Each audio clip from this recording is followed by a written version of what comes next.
So now I want to show you how you would actually apply the same transition multiple times in a project. And this is how I really see these being used in an actual project.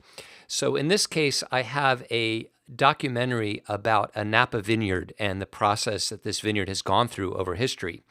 And there's 4 steps in the process that I'm talking about in the documentary. The original purchase of the land in 1960, the importing and the planting of the grapevines in 1983, the construction of the facility in 1998, and then the building out of their winemaking process and equipment in 2005. So these are the 4 transitions that I'm going to go through, and actually be 3 transitions from the land to the grapes to the facility, and the facility to the process. I've got the first one in place already, and I've clearly modified and customized this transition by changing the colors. I mean, that's basically, I've just changed the text and the font and the colors. And we can play through this opening transition. I've made it longer too, so it's a nice long pullback and reveals the whole timeline. And then we dive in to the first new subject about the grapes. So the first time we see this transition, we see the entire timeline, and it starts from the beginning, from the land, and goes to the second stage, which is the grapes. Now, the next time we see the transition, we want to go from the grapes to the facility. So in my timeline, after this transition, in real life, I would have a bunch more clips going on here that is discussing the grapes and the bringing in the grapes and everything. But eventually, I'm going to get to where I want my next transition to go from a shot of the grapes, it doesn't have to be the same, but a shot of the grapes, to the shot of the facility. So here's kind of what happens and how you need to deal with working with this transition. I don't want to apply it from scratch and have to customize it all over again, so I'm going to use a copy of what I've already made. So I'll simply Option drag this copy onto this next transition. I'm also going to hit Control D. It's 5 seconds right now. I'm going to make it 4 seconds. I don't need to be as long as that. This next time that we're seeing this transition, we're not going to see as long. We've seen it once. Now, here's the thing that happens. Remember, we always go from A to B. So in this case, we're going from the grapes to the facility. But when we built this transition, A to B were the first 2 dates, right? We went from here to here. But now, A to B, we really want to be moved over to the middle 2. So A is going to be the grapes, and B is going to be the facility. So these 2 need to move over. So let's first rename them. So this one, instead of being the land, this one is the grapes now.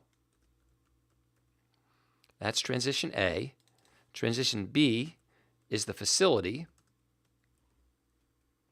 Then after the facility, if we don't remember, we can go back and look at the previous version, the land, the grapes, the facility, the process. So this one here, this drop zone, really needs to move to the beginning, and it will be called the land. So I'll call it the land. And I'll also change that content. That's drop zone number 2. Let's go into director view. Sorry, it's drop zone number 1. That needs to be the land. So I'll scroll down to drop zone number 1, and we'll switch it to be the land. So I'll just select my version right here in the timeline and apply that. So now I have the correct titles and the correct content, but I just need to reorganize them. So simply, I want to move the land, that first drop zone, over here. Then I want to move the facility to the 3rd spot, and transition A to the 2nd spot. And now we're all set up correctly for our second transition to go from the grapes to the facility. Now while we're here, let's scroll back up to the top of the inspector. And instead of going for a wide framing this time, let's go back to our camera view. And instead of going for a wide framing, let's go for a medium framing. We've already seen the entire timeline. Now we're not interested in the whole thing.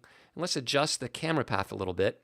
So now that we just see these middle 2, so now with the playhead in the middle, we'll just see the middle 2 going from the 2nd step to the 3rd step. So if we play through that, we now go from the 2nd step to the 3rd step. So that's the basic process for basically rearranging the position of the transition A and transition B and drop zone places so that they line up to the correct step. And then I've already gone ahead and done it for the last one where we go from the facility to the process. So that's over here. And what I've done here is made it a little shorter again, so it's not quite as long. And I've also gone to a close-up view. If we select it, you'll notice that the framing is a close-up view. So in this case, for the last one, we go from the facility and straight over to the process because we've already seen the whole timeline. So if we go through the whole thing, we start from the land, we transition to talking about the grapes, viewing the whole timeline. Then we go from the grapes to the facility, still seeing the dates as we traverse. And on the last one, we go straight from the facility to the process. And that's one example of how you can use the same transition multiple times to tell a story through time.